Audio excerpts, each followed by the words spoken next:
முழு மகாபாரதத்தின் ஆதிபர்வம் பகுதியில் ஆஸ்திக பகுதி 2 ஆஸ்திக பிறப்பு.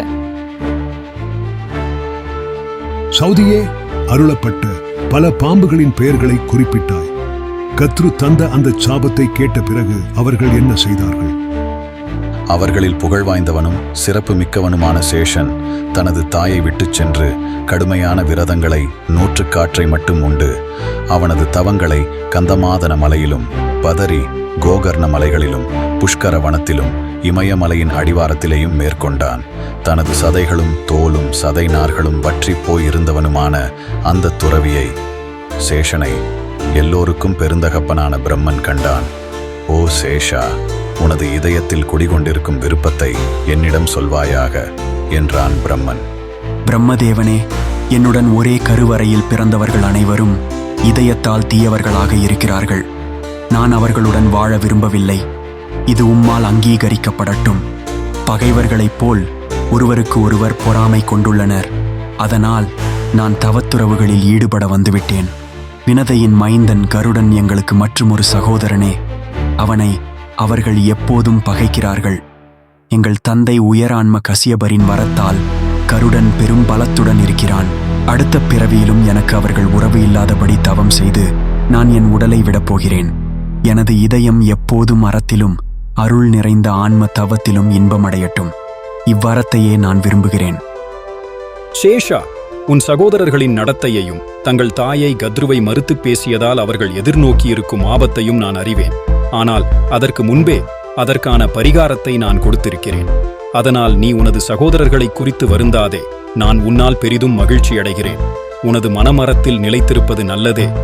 உனது மனம் மேலும் மேலும் அறம் சார்ந்தே இருக்கட்டும். சேஷா, உனது தன்னலமற்ற தன்மையையும் அமைதிக்கான விருப்பத்தையும் அறிந்து நான் பெருமகிழ்வு கொள்கிறேன். இந்த உறுதியற்ற பூமியை சரியாகவும் சிறப்பாகவும் தாங்கிக் கொள்வாயாக. பிரம்மனின் கட்டளையால் அன்று முதல் பூமிக்கடியில் தனியாக உலகத்தை தாங்கிக் கொண்டு நிற்கிறான்.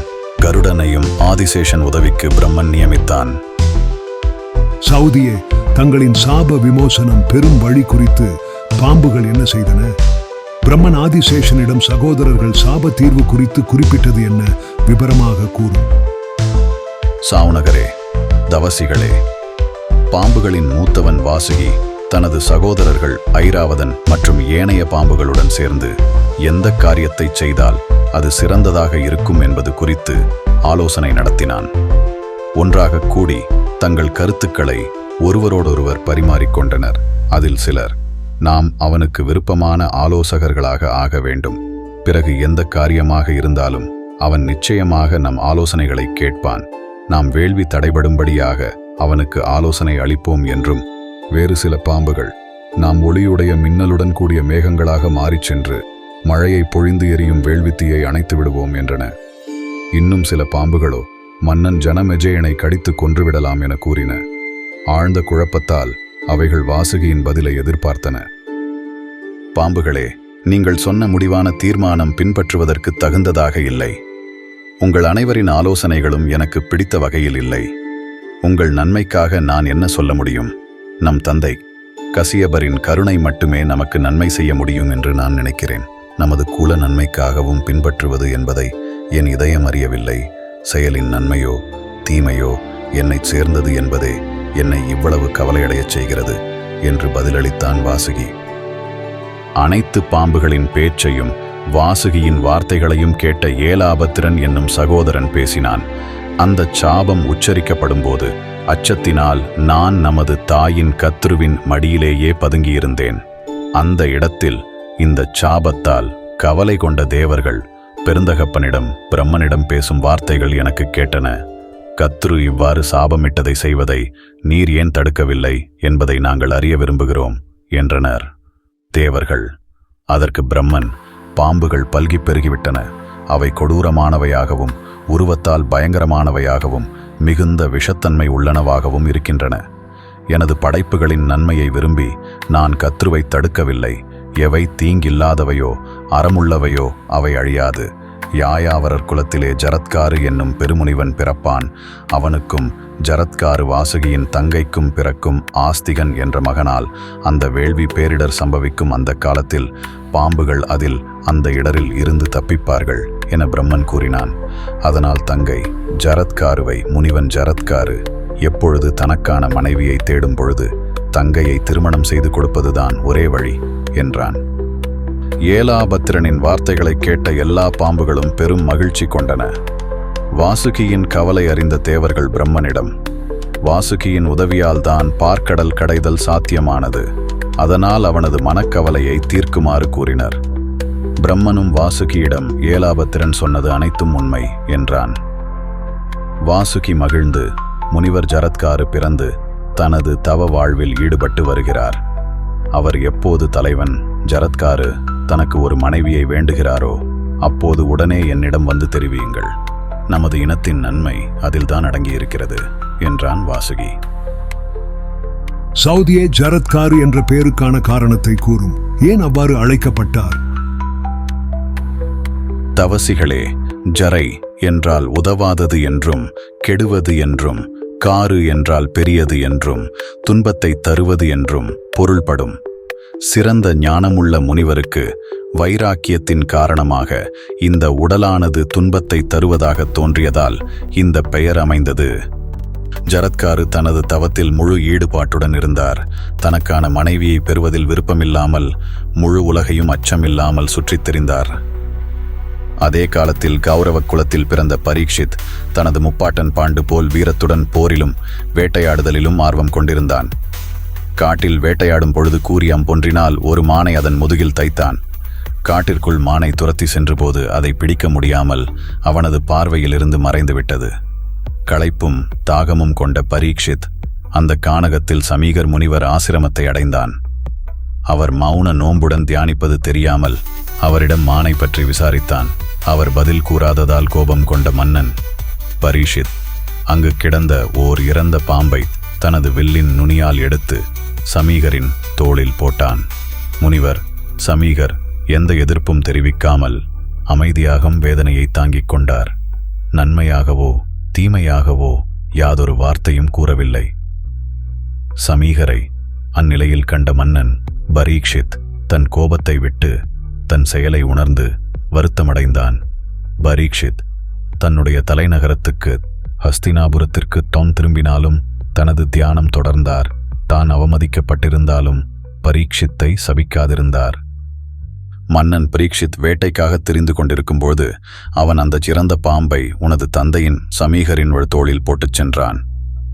சிருங்கி, உன்னை போன்ற தவசியும் சக்தி கொண்டவருமான உன் தந்தை சமீகர் இறந்த பாம்பொன்றை தன் தோள்களில் தாங்கிக் கொண்டிருக்கிறார். உனது தந்தை சமீகர் இந்த நிலையை அடைய அவர் ஒரு குற்றமும் செய்யவில்லை. இதன் காரணமாகவே நானே தண்டிக்கப்பட்டது போல உணர்ந்து வருத்தப்படுகிறேன் என்றான். கிருசன் முனிவர் மைந்தன் சிருங்கி ஆத்திரத்தால் கண்கள் சிவந்து எரியும் தழலென கோபம் கொண்டான். இன்றிலிருந்து 7 இரவுகளுக்குள் எனது வார்த்தைகளின் பலத்தால் தூண்டப்பட்டவனும் பாம்புகளின் வலிமையான மன்னனுமான தக்ஷகனால் கடியுண்டு யமனின் உலகிற்குச் செல்வான் என நீரை தொட்டு மன்னனை பரீட்சித்தை சபித்தான். இப்படி மன்னனைச்சி சபித்துவிட்டு சிருங்கி தனது தந்தையிடம் சமீகரிடம் சென்றான்.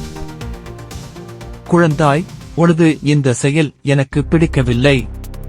துறவிகள் இவ்வாறு நடக்கக்கூடாது. நாம் பரீட்சித் பேரரசரின் ஆளுகைக்குட்பட்டவர்களாக இருக்கிறோம். அவர் நம்மை நீதியுடன் காக்கிறார். நாம் அவருக்கு மன்னிப்பு அளிக்க வேண்டும், ஏனெனில் அவர் நம்மை ஆளும் மன்னர். நீ அறத்தை அழித்தால் அந்த அறமே உன்னை கண்டிப்பாக அழிக்கும். மன்னன் பரீட்சித் நம்மை சரியாக காக்காவிட்டால் நமக்கு தேவையான ஆன்மீகச் சடங்குகளை செய்வதில் தடைகள் ஏற்படும். நீதியுள்ள மன்னர்கள் நம்மை பாதுகாக்கும் போது மட்டுமே நமக்கு நற்பயன் கிடைக்கும். பரீட்சித் மன்னன் ஒரு நல்ல ஆட்சியாளர்.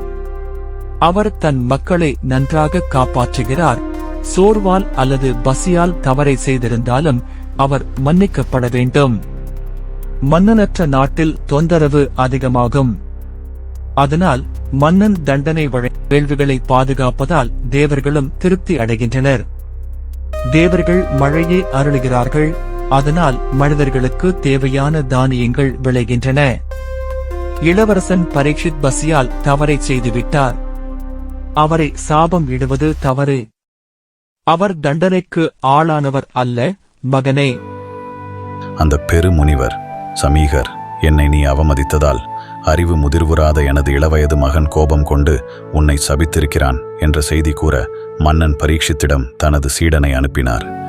சீடன் கௌர்முகன் மன்னனிடம் பேசா நோன்பிருக்கும் போது அவரது தோளில் உனது வில்லின் நுனியால் இருந்த பாம்பை கிடத்தினாய்.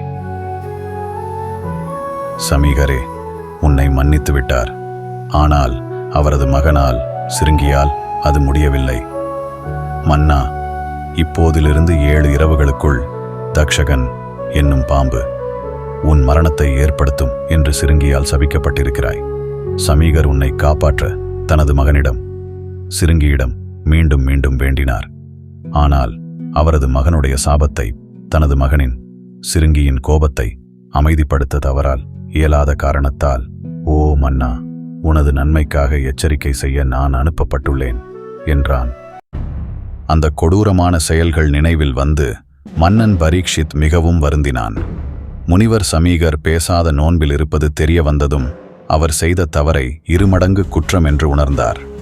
அதனால் முனிவரின் கருணை கிடைக்க வேண்டும் என்று பிரார்த்தித்தார். மன்னன் பரீட்சித் தனது தூதர் கௌர்முகனை சமீகரிடம் அனுப்பி அவருடைய கருணையை வேண்டிக் கொண்டார்.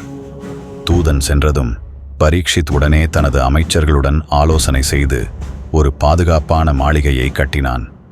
அந்த மாளிகையில் மருத்துவர்கள், பிராமணர்கள், பல பாதுகாப்புகள் அனைத்தும் ஏற்பாடு செய்யப்பட்டது. அங்கிருந்த மன்னனை எவரும் நெருங்க முடியாதபடி நன்கு காக்கப்பட்டது. அந்த 7ஆம் நாளும் வந்தது. நடந்தனவற்றையெல்லாம் கேள்விப்பட்டிருந்த கசியபர் பிரம்மனால் அருளப்பட்ட விஷ முறிவு ஞானத்தால் மன்னனை காப்பாற்றினால் தமது புகழ் மற்றும் செல்வம் என்ற நோக்கத்தில் அரண்மனை நோக்கி சென்றார். வழியில் தக்ஷன் கசியபரை சந்தித்தான். இருவரும் வாக்குவாதம் முற்றியது. கசியபர் தமது விஷமுறிவு ஞானத்தால் எதையும் உயிர்ப்பிக்க முடியும் என கூற, தக்ஷகன் பாம்பு மன்னன் கசியபரிடம், என்னால் கடிபட்ட உயிர்களை உமக்கு குணப்படுத்த முடியும் என்றால் நான் இப்பொழுது இந்த ஆலமரத்தை கடிக்கிறேன். அதை நீங்கள் குணமாக்கி பார்த்து காட்டுங்கள் என்றான். அதற்கு கசியபர், சரி, நீ இந்த மரத்தை கடி, நீ கடித்தாலும் நான் அதை காப்பாற்றுவேன் என்றார். தக்ஷகன் கசியபர் சொன்னபடியே ஆலமரத்தை கடித்தான். அதன் விஷம் காரணமாக மரம் முழுவதும் பற்றி எரிந்தது. பின்னர் தக்ஷகன், கசியபரே, இப்பொழுது நீ உன் திறமையைச் செய்து இந்த மரத்தை காப்பாற்று என்றான். தக்ஷகன் ஏற்றிய விஷத்தால் அந்த ஆலமரம் சாம்பலாகியிருந்தது. அந்த சாம்பலை எடுத்த கசியபர் அந்த மரத்திற்கு தன் வித்தையினால் உயிரூட்டினார். முதலில் மொட்டு ஒன்றை உருவாக்கினார். அதன் பிறகு அதைச் சுற்றி இலைகள் 2 உருவாக்கினார். அதன் பிறகு மரத்தின் தண்டையும் அதன் கிளைகளையும், பிறகு இலைகளுடன் கூடிய முழுவதும் வளர்ந்த மரத்தையே உருவாக்கினார்.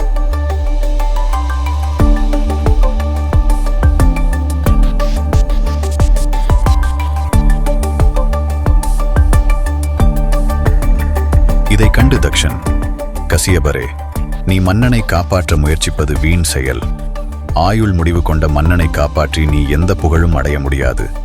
மாறாக உனது ஞானமும் சிறுமையாக்கப்படும். பரீட்சத்தை காப்பாற்றாமல் இருக்க மன்னனிடம் பெற விருப்பம் கொண்ட செல்வத்தை விட பன்மடங்கு நான் கொடுக்கிறேன். திரும்பி செல்வீராக என தக்ஷன் கூறினான். கசியபரும் மன்னன் ஆயுள் முடிவு தெரிந்து கொண்டு அரண்மனை செல்லாமல் ஆசிரமம் திரும்பினார். தக்ஷன் கோட்டைக்குள் கொண்டு சென்ற பழங்களில் பூநாக வடிவில் சென்று பரீட்சத்தை கொன்றான். பார்த்த சபை உறுப்பினர்கள் பயத்தினால் வெளிரி போய் துயரம் கொண்டு அழுதனர். பரீட்சித்துக்கான இறுதிச் சடங்குகள் அனைத்தையும் அவனது சபை உறுப்பினர்களும் பிராமணர்களான அரச புரோகிதரும் சேர்ந்து செய்தனர். இன்னும் வயதை அடையாதவனும் இறந்து போன தங்கள் ஏகாதிபதியின் மகனுமான சிறுவன் ஜனமேஜயனை தங்கள் மன்னனாக்கினர். அந்த சமயத்தில் குருவேதவிடம் உதங்கன் பயிற்சியில் இருந்தான். முனிவர் ஜரத்கார்வோ எந்த இடத்தில் பொழுது மறைகிறதோ அந்த இடத்தை அந்த இரவுக்கான தனது இல்லமாக்கி உலகம் முழுதும் சுற்றினார். உலக இன்பங்களின் மீது ஆசை இல்லாமலும் சுதந்திரமாக இருந்தார். ஒரு நாள் தனது முன்னோர்களின் ஆவிகள் ஒரு மரவேரை கயிறாக கொண்டு தலைகீழாக தொங்கிக் கொண்டிருப்பதைக் கண்டார். அவர்கள் மீது கருணை கொண்டு எனது முழு புண்ணியங்களையும் எடுத்துக்கொண்டு உங்களை விடுவித்துக் கொள்ளுங்கள், அனைத்திற்கும் நான் ஒப்புக்கொள்கிறேன், நீங்கள் விருப்பப்படும்படி செய்யுங்கள் என கூற, கடும் தவம் செய்யும் யாயார பிரிவை சேர்ந்த முனிவர்களான எங்களுக்கு பிள்ளை பேர் இல்லாமல் புனிதமான இடத்திலிருந்து கீழே விழுந்திருக்கிறோம். எங்கள் தவ பலன்கள் புண்ணியங்கள் முழுவதும் அழிந்துவிடவில்லை. எங்களைப் போலவே பிள்ளை பெறு பெற விருப்பம் இல்லாமல் இருக்கும் ஜரத்காருவே எங்களை இந்த நிலைக்கு கீழிறக்கி இருக்கிறான். நீ அவனை சந்தித்தால் எங்கள் மீது கருணை கொண்டு அவனிடம் கூறுங்கள், அவனது தவத்தால் எங்களை காக்க முடியாது. திருமணம் செய்து கொண்டு பிள்ளைகள் பெற அறிவுரை கூறு என கூறினார். பின்னர் தங்களுக்கு உனது புண்ணியத்தை கொடுக்க நினைக்கும் நீ யார் என வினாவினர். நானே உங்கள் மகனான அந்த பாவி ஜரத்காரு, பாதகனான என்னை எனது பாவங்களுக்காக தண்டியுங்கள். பித்ருக்களே, எனது உயிர் வித்தை மேல் நோக்கி எழும்பச் செய்து எனது உடலுடன் மற்ற உலகங்களுக்குச் செல்ல ஆவல் கொண்டேன். மனைவியை வேண்டாம் என்றே இருப்பதால் நீங்கள் பறவைகளைப் போல தொங்குவதைக் கண்ட பிறகு அந்த முடிவை விலக்கிக் கொண்டேன். எனது பெயரான ஜரத்காரு என்ற பெயரேன் கொண்ட ஒரு மங்கையை நான் கண்டால், அவளும் அவளுடைய விருப்பத்தின் பேரில் என்னிடம் பிச்சையாக ஒப்படைக்கப்பட்டால், அவளை நான் காப்பாற்ற வேண்டியது இல்லை என்றால் நான் கண்டிப்பாக மணமுடிப்பேன். அப்படி ஒருத்தி கிடைத்தால் நான் மணமுடிப்பேன். அப்படி இல்லை என்றால் நான் மணமுடிக்க மாட்டேன். அவளால் பெறப்படும் பிள்ளை உங்கள் முக்திக்கு வழிவகுப்பான். இப்படி தமது பித்ருக்களிடம் சொல்லிவிட்டு அந்த முனிவர் ஈசனை துதித்தபடி தனது நிபந்தனையுடன் மறுபடியும் உலகைச் சுற்றினார்.